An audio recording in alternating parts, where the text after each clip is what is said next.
There is a hadith about the recitation of Surah Yasin, but it is not established. It is not established and it is not proven regarding the recitation of Yasin upon somebody who's died, deathbed. Generally reciting the Quran, again the problem is people are doing it without established evidences. They're doing it because now he's dying, so this must be some good action now, etc. There's no specific evidence highlighting that these are the actions that you do.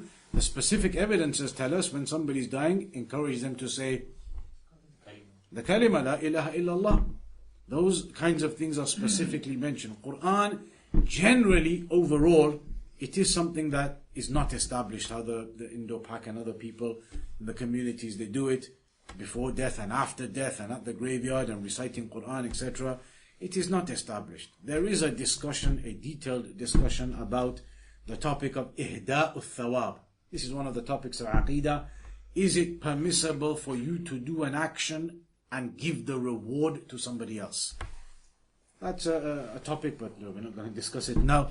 That is a topic, a discussion, an issue about whether it is permissible for you to do actions and give the reward to someone else.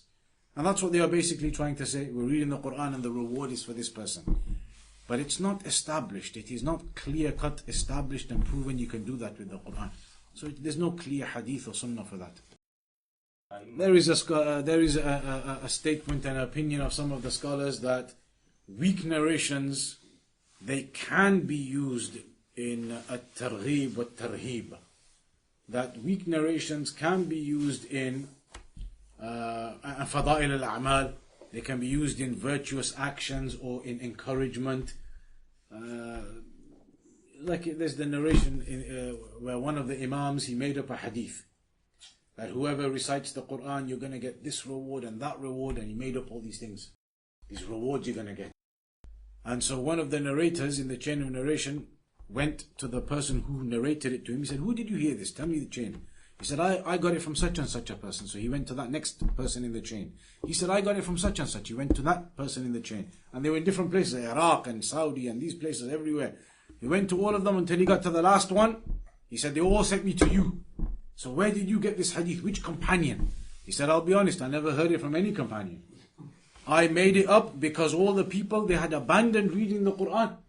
So I needed to encourage them somehow. So I made it up that there's a hadith, whoever reads the Quran, you'll get this reward and that reward, to encourage them to read. Of course, impermissible to do that action.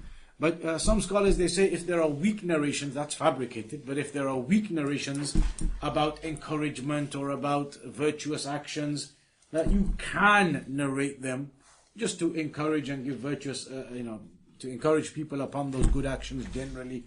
But the best opinion is that you don't. And the reason being, there are enough authentic narrations. You don't need the weak ones. There are enough authentic narrations encouraging you to do good actions and encouraging you with fada'il al-amal. There are enough.